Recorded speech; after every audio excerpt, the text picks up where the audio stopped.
Hello viewers, this Not Too Fast here. I finally got myself one of these airbag style air jack. This one here is made by the company VEVOR, and this one you see here is rated for 5 tons. In this video, I'll show you the assembly of this air jack and how it operates. So let's get started.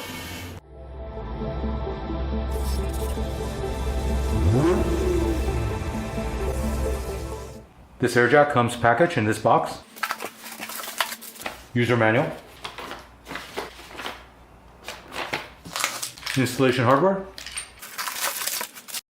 Right here is a handle with a valve. The other half of the handle. And right here is the air jack itself. A quick look at this air jack. Right here is the airbag, and the top is the jack pad. So you place this under the vehicle where you have the jacking point. And over here you have the air hose. This is what inflates the airbag. Here I'll follow the installation guide to assemble this. First step is to install one of the air quick connect. Now they've included 2 sizes here. I'll be using this one that's a little skinnier. This fits the quick connect that's on my air hose. Now the instruction didn't say anything about putting Teflon tape on the threading, but I will do it just to make sure there's no air leak.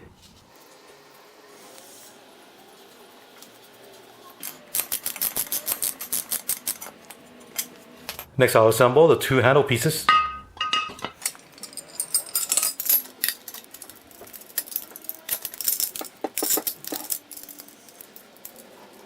Now both the nut and bolt is 10 millimeter.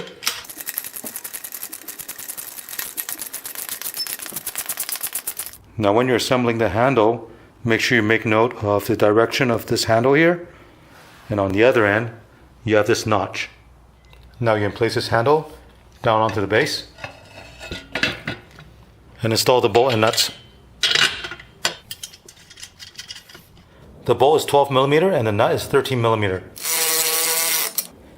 Next you want to lift the handle up and then bring this handle down. Now you can thread the air hose into the handle. Now as the hose is fed up the handle, there is an access hole at the bottom. You want to grab the hose and pull it out. Here's a look at the hose coming out on the back. Next you need to fit this air hose onto this connector. You first need to loosen this. This is a 14 millimeter. Now it's on quite tight from the factory.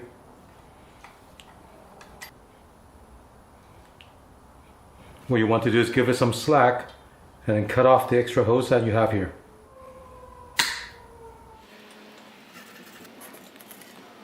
And let me show you a close-up look of what this looks like. So the end of the hose is on this connector about maybe ½ an inch. Now install the compression fitting nut.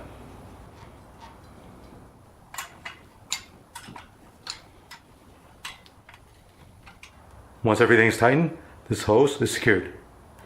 Now if you look on the back of the handle, there is a sticker here that has information on the model number and the spec on this jack. This one here is model number ZG-A. Now the ZG-A is rated for 5 tons, so you can use this to jack everything from a small sedan to a big SUV. The height is 140 millimeter to 470 millimeter, or 5.5 inches to 18.5 inches. And the working temperature is minus 30 degrees Celsius to 50 degrees Celsius, or minus 76 degrees Fahrenheit to 132 degrees Fahrenheit. Now the recommended working air pressure is 116 to 145 psi, and the lifting time is 3 to 10 seconds. Looking at the air jack, let me go over some of the dimension. The jack pad is just under 4 inch. The diameter of the airbag is 12.5 inch, and the height, including the jack pad, is about 6 inch. With this dimension, this should work for most cars unless your car is lowered. On the front side, you have 2 wheels that will help you move this around. At the top, there are 3 valves here. This one here on the left is the exhaust valve. In the middle is the relief valve. Over here on the right, this is the inlet port that's connected to the intake valve. Now at the back here, there are 2 handles. The red handle is for the exhaust valve, and the green handle is for the intake valve. When you're inflating this, you want the exhaust valve to be closed, and then connect your air supply hose to the intake valve right here, and then flip this handle up to allow air to go in. And when you want to deflate the airbag, go ahead and close the intake valve and open up the exhaust valve. Now without any load on the jack, let's try it out. I'll open up the intake valve. You saw the airbag go up. If I want to deflate it, open up the exhaust valve. It's slowly going back down because there's no load on it. If you want to move this around, lift the handle up. Now you can push this forward and back. So let's try using this jack to lift up the front end of this Honda Odyssey. Now if you look underneath the car, there is a jacking point underneath the cross member. That's where I'll place a jack.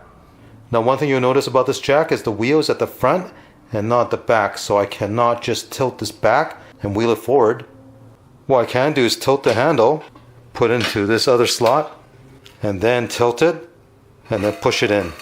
If I need to, I can move this down further to the lowest position, tilt it up, and wheel it in.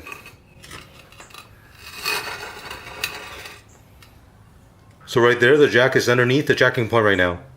Now hook up the airline. Now I'm going to open up the intake valve.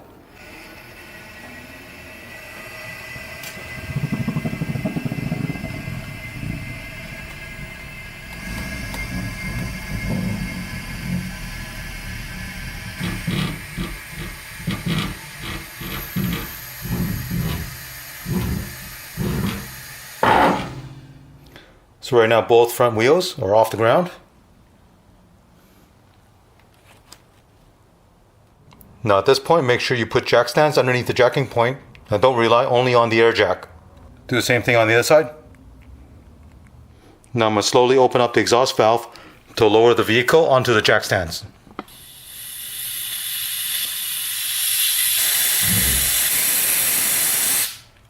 And right now both sides of the car is resting on jack stand. At this point, you can do work underneath the vehicle. I'm actually going to be doing an oil change on this Honda Odyssey right now. I'll show you when I'm done and lowering the car. Here you can see I have enough room to get to the drain plug and change the oil filter.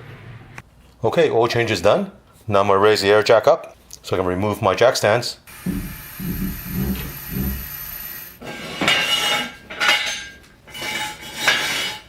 Now I can lower the car all the way.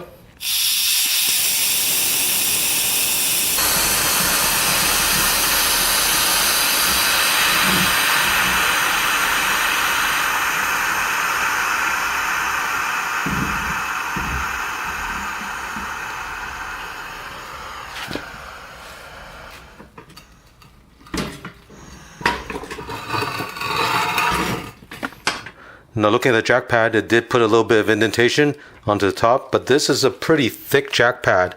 And perhaps what I should have done is maybe put a piece of wood on top of this so it won't do this. Now I know many of you will jack up the vehicle using the factory pinch weld that's located on the side of the vehicle. So let's try using this air jack to jack up one corner of the vehicle.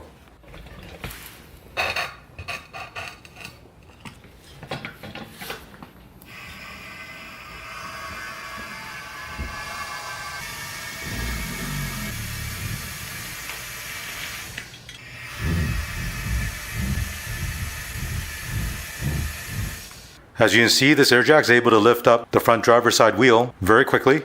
And again, before you work underneath the vehicle, don't forget to put a jack stand underneath the frame or under the lower control arm to support the vehicle. Now lower it.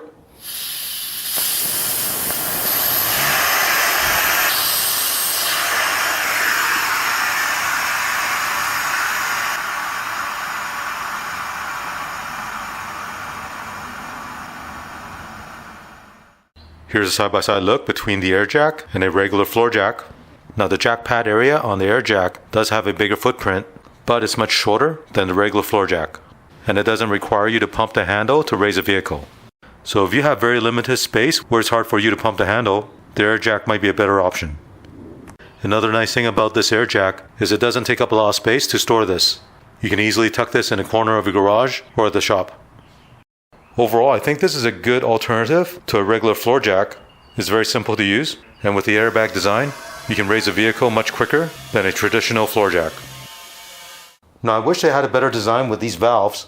Because getting to it is kind of awkward, you pretty much have to stick your finger on the side and open this up. And the same thing with this exhaust valve here. It's not the most convenient to get to, but I can see why they don't want to put these valves on the other side here. You can accidentally hit the valve and open and close it if these were exposed on this side. Now as far as whether this air jack is safe to use or not, the build quality is very good. And just like any floor jack, you can't just rely on this to support the car. You have to put the car on jack stands before working underneath it. Now if you're wondering what prevents this air jack from tilting over when it's raised, inside the airbag there are 6 sections of heavy steel pipes inside. So there is a steel core inside, that keeps the jack from tilting over. Now this one I have here is the 5-ton version. At the time of this review, this retails for $119. Now VEVOR also makes a 3-ton version, and you can get that one for $80. If you're interested, check out the link below. As always, thank you for watching. I'll see you in the next video. Thank you for watching this video. To support this channel, remember to click on thumbs up, subscribe to my channel, and turn on the notification bell so you get notified of new videos.